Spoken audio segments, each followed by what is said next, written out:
Hey guys, welcome to CE Masters.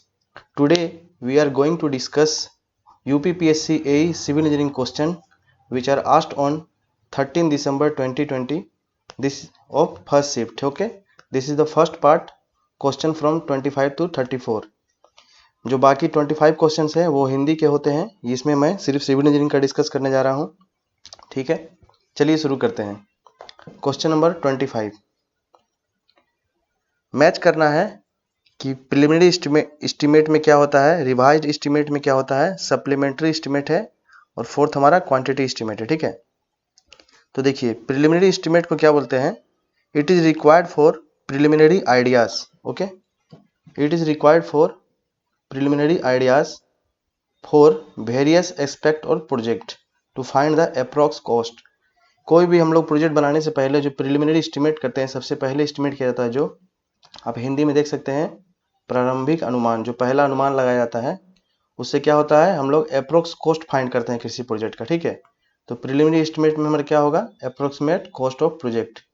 1 का हो गया 4. ठीक है, नेक्स्ट है रिवाइज्ड एस्टीमेट. रिवाइज्ड एस्टीमेट क्या होता है, कोई भी हम लोग प्रोजेक्ट में काम कर रहे हैं, अगर उसका कॉस्ट में उसके प्रोजेक्ट में कोई अगर रिक्वायरमेंट हो तो उसे उस एस्टीमेट का हम लोग रिवाइज करते हैं. ठीक है, तो रिवाइज्ड एस्टीमेट क्या होता है, this is required when sanction amount is exceeded.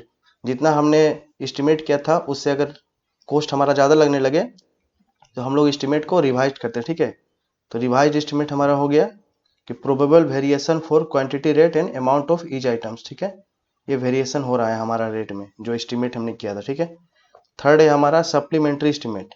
Supplementary estimate क्या होता है, सप्लीमेंट्स प्रोवाइड करना. Additional work is added. Additional work is added for construction. ठीक है, एक्स्ट्रा मटेरियल हम लोग प्रोवाइड करेंगे, सप्लीमेंट्री एस्टिमेट इसी कहते हैं. ठीक है, तो थर्ड का हमारा हो गया सप्लीमेंट्री में मटेरियल प्रोवाइड करना, material deviation of a structural nature. ठीक है, लास्ट है हमारा क्वांटिटी एस्टिमेट. क्वांटिटी एस्टिमेट क्या होता है, list of quantities of all material. ठीक है, टोटल क्वांटिटी जितना है, जितना टोटल कॉस्ट लगेगा वो हमारा होता है क्वांटिटी एस्टिमेट. 4 का हमारा क्वांटिटी एस्टिमेट में क्या होगा, कंप्लीट एस्टिमेट. ठीक है, तो इसका आंसर क्या होगा, 1 का 4, 2 का 1, 3 का 2 एंड 4 का 3. ठीक है, तो आंसर हो गया हमारा ए. ठीक है, next question number 27. The total number of grades of ordinary concrete stipulated in IS code 456 2000 are. Total grade देखिए 3 ग्रेड होते हैं हमारे. पहला ग्रेड होता है ऑर्डिनरी ग्रेड ऑफ कंक्रीट जिसमें टोटल 3 होते हैं, M10, M15 एंड M20. ठीक है, नेक्स्ट है हमारा स्टैंडर्ड ग्रेड. ठीक है, स्टैंडर्ड ग्रेड में क्या होता है, कंक्रीट में टोटल 8 नंबर होते हैं. ये हमारा देखिए M10, M15, M20 हो गया. बचा स्टार्ट जो हुआ M25, M30, M35, M40, M45, M50, M55 and M60. ये टोटल हो गए 8. ठीक है, तो स्टैंडर्ड ग्रेड कितने हो गए, 8. और लास्ट हमारा होता है high grade concrete, high strength grade. ठीक है, हाई स्ट्रेंथ ग्रेड जो होता है वो भी 8 नंबर का होता है. टोटल 8 जो होते हैं वो 65 होते हैं, 70, 75, 80, 85, 90, 95 एंड 100. पहले ये देखिए ओल्ड जो हमारा ये इसका देखिए इसका आंसर क्या होगा, सी. ऑर्डिनरी कंक्रीट जो है ग्रेड का वो कितना है, 3 है, M10, M15, M20. इसका आंसर सी. और देखिए जो पहले का जो हमारा ग्रेड था, पहले देखिए पहले ग्रेड में क्या था, ऑर्डिनरी में M10, M15, M20 आते थे. ठीक है, तो ये एज इट इज पहले भी थे. और नेक्स्ट जो अमेंडमेंट हुआ है, अमेंडमेंट नंबर 4 2013 में, उसमें भी ऑर्डिनरी ग्रेड कंक्रीट में M10, M20, M15 आते हैं. ठीक है, स्टैंडर्ड ग्रेड में देखिए स्टैंडर्ड ग्रेड में सिर्फ M50 तक इंक्लूड किया गया था, लेकिन ये जो 2013 में अमेंडमेंट हुआ है इसमें M60 को भी इंक्लूड किया गया, इसलिए ये टोटल 8 हो गए स्टैंडर्ड. ठीक है, और ये हायर स्ट्रेंथ जो कंक्रीट है इसमें सिर्फ M60, M65, M70, M75 और M80 ही थे. अब इसमें लेटर देखिए 85, 90, 95 और 100 हो गए इंक्लूडेड. ठीक है, तो इसमें भी 8 हो गए, स्टैंडर्ड में भी 8 हो गए, ऑर्डिनरी में 3 हो गए. ठीक है, तो इसे आप याद कर सकते हैं, ऑर्डिनरी में 3 होता है, स्टैंडर्ड में 8, हायर स्टैंडर्ड में भी 8. ठीक है, next question number 28. 2 shaft of same length. ठीक है, 2 शाफ्ट है जिसका सेम लेंथ दिया हुआ है, मटेरियल भी सेम है, जॉइंट इन सीरीज, सीरीज में जॉइन किया गया है. If the ratio of their diameter is 2. ठीक है, दोनों का रेशियो दिया गया है डायमीटर का 2, तो ratio of their angle of twist बताना है, ठीक है। तो ये क्या है, टोर्सन से लिया गया है, ये हिंदी में क्वेश्चन है, ठीक है। देखिए, फ्रॉम टोर्सन फॉर्मूला से हम लोग जानते हैं कि T by J that is equal to tau by R equal to G theta by L, ठीक है। टी क्या है, टॉर्क है, टोर्सन जो लग रहा है। जे क्या है, polar moment of inertia. Tau क्या है, शियर स्ट्रेस, टोर्सनल स्ट्रेस, ठीक है। आर है हमारा रेडियस ऑफ शाफ्ट, शाफ्ट का कितना रेडियस है। जी क्या है, मॉडुलस ऑफ रिजिडिटी। थीटा है एंगल ऑफ टॉर्क या एंगल ऑफ ट्विस्ट, ठीक है। एल है हमारा लेंथ ऑफ शाफ्ट, कोई शाफ्ट है उसका लेंथ एल है, ठीक है। तो देखिए यहाँ से हमें क्या निकालना है, ratio of their angle, angle निकालना है दोनों का रेशियो का, ठीक है। एंगल का रेशियो निकालना है, डायमीटर हमारा दिया हुआ है 2, दोनों का रेशियो डायमीटर रेशियो 2 है। देखिए एक शाफ्ट है जिसका डायमीटर D1 है, दूसरा शाफ्ट जिसका डायमीटर D2 है, ठीक है। तो ये क्या दिया गया है कि ratio of their diameter is 2, दोनों का डायमीटर का रेशियो 2 है। देखिए इसका अगर 1 है तो इसका कितना होगा 2, तो D2/D1 कितना हो गया 2, ये हमारा गिवन है। तो हमें पता करना है कि ratio of angle, ratio of their angle of twist find करना है। θ1/θ2 करेंगे, तो यहाँ से देखिए टी हो गया टॉर्क, टॉर्क भी तो सेम लगेगा, लेंथ भी शाफ्ट का सेम होगा क्योंकि बोल दिया गया है कि शाफ्ट का लेंथ सेम है और मटेरियल भी सेम है। टॉर्क सेम हो गया, लेंथ भी सेम हो गया और मॉडुलस ऑफ रिजिडिटी भी सेम हो गया क्योंकि मटेरियल हमारा सेम है। तो सेम मटेरियल होगा तो रिजिडिटी भी सेम होगा। बच गया क्या, पोलर मोमेंट ऑफ इनर्शिया, ठीक है। तो थीटा और पोलर मोमेंट ऑफ इनर्शिया में रेसिप्रोकल है, देखिए इन्वर्सली प्रोपोर्शनल है। ये क्या हो गया, θ1 इक्वल टू, ये डिवाइडेड में J1 आ जाएगा क्योंकि ये इनवर्स है, तो θ1/θ2 इक्वल टू J2/J1, ठीक है। J2 क्या होता है, polar moment of inertia, polar moment क्या होता है π/32 d⁴, ठीक है। J1 की जगह पर D1 आएगा π/32 d1⁴, ये π/32 d⁴, ठीक है। यहाँ से π/32 और ये π/32 कट जाएंगे, तो क्या होगा d2⁴/d1⁴, ठीक है। इस पे हम देखिए d2/d1 हमने निकाला है, ये दिया हुआ है 2, तो d2/d1 जब पुट करेंगे यहाँ पे तो 2 टाइम्स 2⁴ हो जाएगा, तो ये कितना होगा 2⁴ 16, ठीक है। तो हमारा θ1/θ2 का वैल्यू कितना आ गया 16, तो हमारा आंसर क्या होगा, आंसर डी 16, ठीक है। क्वेश्चन नंबर 29,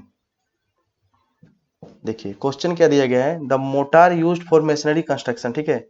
मोटार जो मेसनरी कंस्ट्रक्शन के लिए करते हैं हम लोग, are classified based on strength IS 2950 and IS 1905 according to their designation L1 L2 H1 H2 M1 M2, ठीक है। तो करेक्ट सीक्वेंस बताना है इंक्रीजिंग ऑर्डर में क्या होता है। तो देखिए IS जो अकॉर्डिंग टू IS 1905 1987, ठीक है, इसमें क्या दिया गया है, इंक्रीजिंग ऑर्डर बताना है, बढ़ता हुआ क्रम, ठीक है। तो ये हमारा जो ग्रेड ऑफ मोटार है ये H1 है H2 है, ठीक है, ये M1 M2 है। अब स्ट्रेंथ देखिए, ये जो मिनिमम कंप्रेसिव स्ट्रेंथ है H1 का 10 है, H2 का कितना है 7.5 है, M1 का है 5, M2 का है 3, ठीक है। ये न्यूटन पर mm² में दिया गया है यूनिट। M3 उसी तरह M3 है 1.5, L1 है 0.7, L2 है 0.5। तो हमें बताना है इंक्रीजिंग ऑर्डर में, बढ़ता हुआ क्रम में। तो देखिए तो L2 जो है 0.5 है, L1 जो है 0.7 है, उसके बाद M3 है 1.5, M2 है 3, उसके बाद ये 5, फिर ये हमारा H2 और H1 7.5 और 10, ठीक है। ये इंक्रीजिंग ऑर्डर देखिए नीचे से ऊपर की ओर है, ठीक है। तो हमारा पहले होगा L2, ठीक है, उसके बाद L1, उस देखिए इसमें M3 दिया नहीं गया है, तो L2 L1 M2 M1 H2 and H1, ठीक है। तो ये क्या है, देखिए ये B में दिया गया है L2 L1 M2 M1 H2 and H1। तो हमारा आंसर क्या होगा, आंसर होगा B, ठीक है। 29 का आंसर B। क्वेश्चन नंबर 30, अब प्रिज्मेटिक बार, ठीक है, ए प्रिज्मेटिक बार इन कंप्रेशन, कोई एक प्रिज्मेटिक बार है। प्रिज्मेटिक बार किसे कहते हैं, जिसका जो क्रॉस सेक्शन है यूनिफॉर्म हो, उसके लेंथ में ना कोई चेंज हो, वो बार हमारा यूनिफॉर्म रहना चाहिए, उसे प्रिज्मेटिक बार कहते हैं, ठीक है। जो प्रिज्मेटिक बार है वो कंप्रेशन में है, जिसका क्रॉस सेक्शनल एरिया 1200 mm पर स्क्वायर में है और वो पी लोड कैरी कर रहा है 90 किलो न्यूटन का, ठीक है। ये 90 किलो न्यूटन कैसा है, कंप्रेशन में है। क्वेश्चन में ही दिया हुआ देखिए बार इन कंप्रेशन, तो नॉर्मल और शियर स्ट्रेस बताना है on a plane cut through the bar at 25 degree, ठीक है। 25 डिग्री पे कट कर रहा है तो वहां पे बताना है नॉर्मल और शियर स्ट्रेस क्या हुआ, ठीक है। देखिए ये बार है हमारा, इसमें पी लोड देखिए, पी जो है वो कंप्रेशन में है, ठीक है, पी कहाँ है, कंप्रेशन में। और ये तो क्वेश्चन में ही दिया हुआ, देखिए ये बार है, पी कंप्रेशन में है, एरिया दिया हुआ है 1200 mm², लोड है हमारा 90 किलो न्यूटन, और थीटा जो है सेक्शन कट एंगल, जिस एंगल पे काटा गया है वो 25 डिग्री, ठीक है। तो हमने मान लिया है कि since cut angle reference not provided, तो हमने मान लिया है कि that plane is cut at 25 degree with the major stress plane, ठीक है। इससे हम स्ट्रेस निकाल सकते हैं, लोड दिया गया है हमारा 90 किलो न्यूटन, उसको एरिया से डिवाइड कर देंगे तो हमें स्ट्रेस मिल जाएगा। तो देखिए सिग्मा इज इक्वल टू क्या होता है, stress is equal to P by A, that is equal to P given है 90 kilo newton divide by area 1200 mm², ठीक है। इसे हमें मेगा पास्कल में कन्वर्ट करना है। तो देखिए मेगा पास्कल में क्या होता है, मेगा का होता है पावर 10⁻⁶, और पास्कल होता है न्यूटन पर मीटर स्क्वायर, ठीक है। तो ये हमारा mm² है, इसको हम मिलीमीटर है, मिलीमीटर में क्या होता है 10⁻³ मीटर, ठीक है। तो इसे स्क्वायर कर देंगे 10⁻³ को, तो ये हो जाएगा 10⁻⁶ मीटर स्क्वायर। तो ये हो गया 90 kilo newton divided by 1200 into 10⁻⁶ metre square. इसमें देखिए ये डबल जीरो और ये -6 में 2 जीरो कट जाएंगे तो -4 हो जाएंगे, ठीक है। तो ये जब ऊपर चला जाएगा तो ये 10⁻⁴ हो जाएगा, ये माइनस साइन हट जाएगा। तो देखिए ये 12 जो है, इसमें से अगर हम एक जीरो निकाल देते हैं तो हमें 10⁻⁶ बनाना है। तो किलो न्यूटन में 10⁻³ हो गया, और इस 10⁻⁴ में 10⁻³ अगर हो जाएगा तो एक 10 इसमें आ जाएगा 90 में, ठीक है। तो 12 को जब हम 900 से डिवाइड करेंगे तो कितना आएगा 75, और ये हो गया 10⁻³ इंटू किलो न्यूटन। तो ये हो गया हमारा 75 10⁻⁶ न्यूटन पर मीटर स्क्वायर। तो हमारा स्ट्रेस जो हो गया वो हो गया 75 मेगा पास्कल, ठीक है। हमारा स्ट्रेस निकल गया, और हमें फाइंड क्या करना है, नॉर्मल और शियर स्ट्रेस, जो हमारा थीटा 25 डिग्री पे लग रहा है, ठीक है। तो चलिए देखते हैं। देखिए ये सेक्शन है 25 डिग्री पे कट किया गया है, ये हमारा 75 मेगा पास्कल का स्ट्रेस लग रहा है, ठीक है। ये पॉइंट ए है, ये बी है और ये सी है, ठीक है। इस पार्ट को जब हम बाहर निकालेंगे तो देखेंगे इस पे shear stress along the surface लगता है, और नॉर्मल स्ट्रेस हमेशा सरफेस के परपेंडिकुलर में लगता है, ठीक है। तो नॉर्मल स्ट्रेस का फॉर्मूला क्या होगा हमारा, normal stress equal to sigma X plus sigma Y by 2 plus minus sigma X minus sigma Y by 2 into cos 2 theta, ठीक है। तो देखिए इसमें सिग्मा एक्स ही है, सिग्मा वाई तो है नहीं, सिर्फ एक डायरेक्शन यूनिट डायरेक्शन हमने लिया है 75 एम्पियर का, जो हमारा कंप्रेशन में, ठीक है। कंप्रेशन के कारण आ गया माइनस का साइन, -75/2, ठीक है, प्लस माइनस ये हो गया हमारा sigma X minus sigma Y by 2, ठीक है। तो हमने प्लस माना है, मेजर मैंने फाइंड किया था कि मेजर पे लग रहा है, मेजर पे हम प्लस लेंगे, ठीक है, प्लस ले लिया मैंने। और ये हमारा कंप्रेशन में है तो -75/2 इंटू कॉस 50, ठीक है।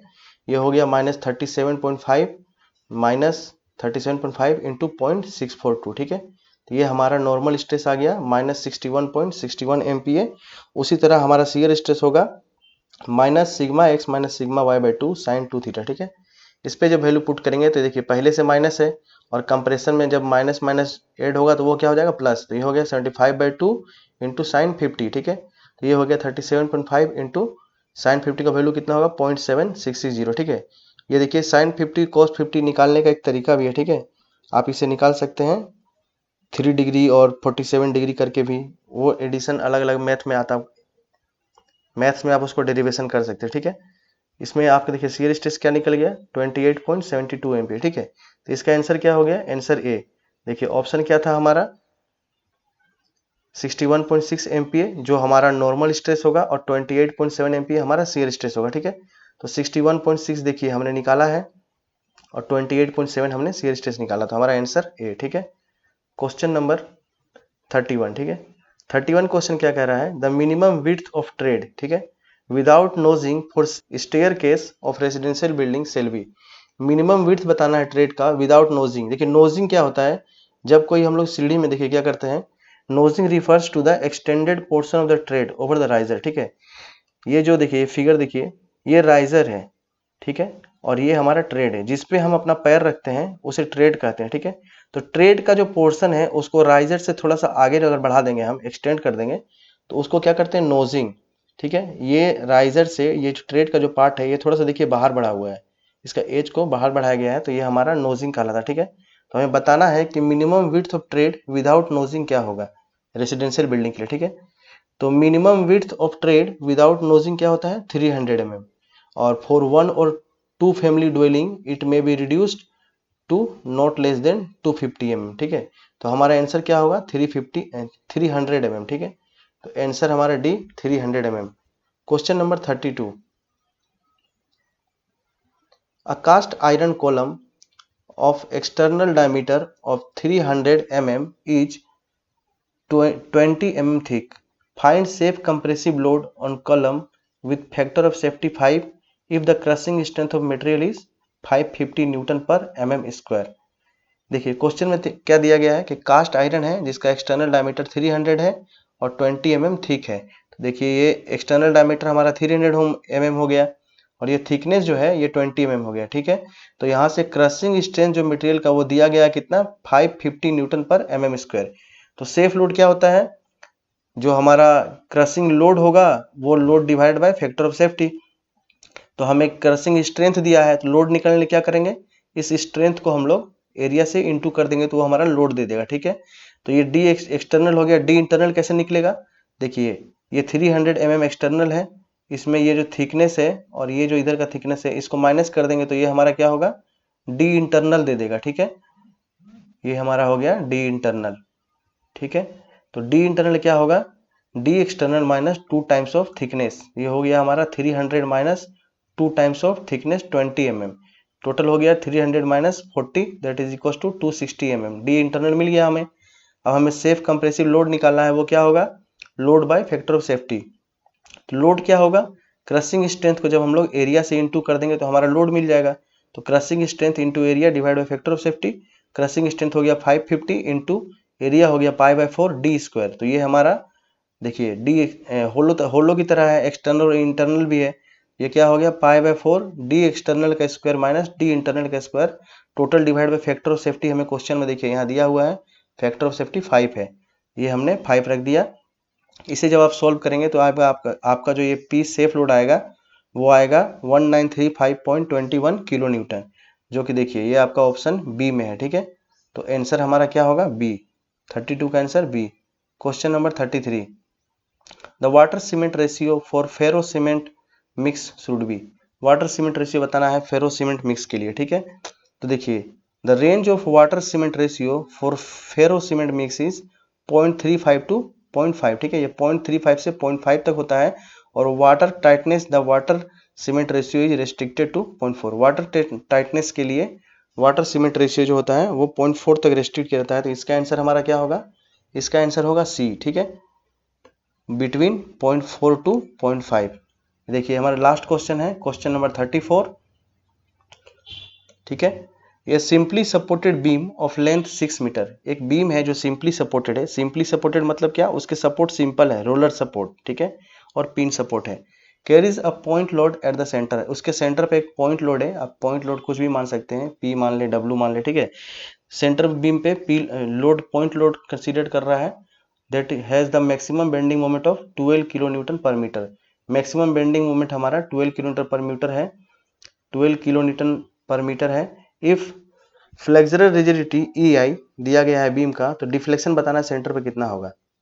ठीक है, तो देखिए ये जो बीम है जिसपे मैंने पी लोड लगा दिया, आप कुछ भी मान सकते हैं, इसका डिफ्लेक्शन कितना होता है हम लोगों ने डिफ्लेक्शन में पढ़ाया है मैंने, इसका डिफ्लेक्शन होता है PL³/48 EI। ठीक है, ये सिंपली सपोर्टेड में, यही अगर बीम ये फिक्स्ड हुआ था तो इंटू हम लोग 1/4 कर देते थे। ठीक है, ये डेल्टा हो गया हमारा PL³/48 EI और मैक्सिमम बेंडिंग मोमेंट दिया गया है 12 किलो न्यूटन मीटर। ठीक है, तो देखिए इसका बेंडिंग मोमेंट जो होता है मैक्सिमम वो कितना होता है PL/4 और हमें मैक्सिमम बेंडिंग मोमेंट दिया गया है 12 किलो न्यूटन मीटर। ठीक है, तो हम इसमें पुट कर देंगे 12 kilo newton metre that is equal to maximum bending moment PL/4, इससे हमारा लोड मिल जाएगा। तो P कितना होगा 12 इंटू 4 डिवाइडेड बाय ये L कितना है 6 मीटर का, तो ये हो गया 6, तो 6 को 12 से काटेंगे 2 बार में, 2 इंटू 4 कितना होगा 8 किलो न्यूटन, तो लोड हमारा 8 किलो न्यूटन हो गया। इससे हम डिफ्लेक्शन निकाल सकते हैं PL³/48 EI। ठीक है, L तो हमें पता था, हमें P फाइंड करना था, तो हमने मोमेंट से फाइंड कर लिया P को, P कितना निकला 8 किलो न्यूटन, यहाँ मैंने पुट कर दिया 8 इंटू 6³ डिवाइड बाई 48 EI। ठीक है, देखिए इससे क्या होगा, ये 8 6 48 और 6 कट गया तो 206 को 36 बार में, तो ये कितना हो गया 36/EI। तो हमारा आंसर क्या हो गया, आंसर सी 36/EI, 34 का आंसर सी। थैंक यू दोस्तों, आज के लिए इतना ही। वीडियो अगर अच्छा लगा है तो इसे लाइक करें, चैनल पर नए हैं तो सब्सक्राइब करें, कमेंट करना ना भूलें। Thank you.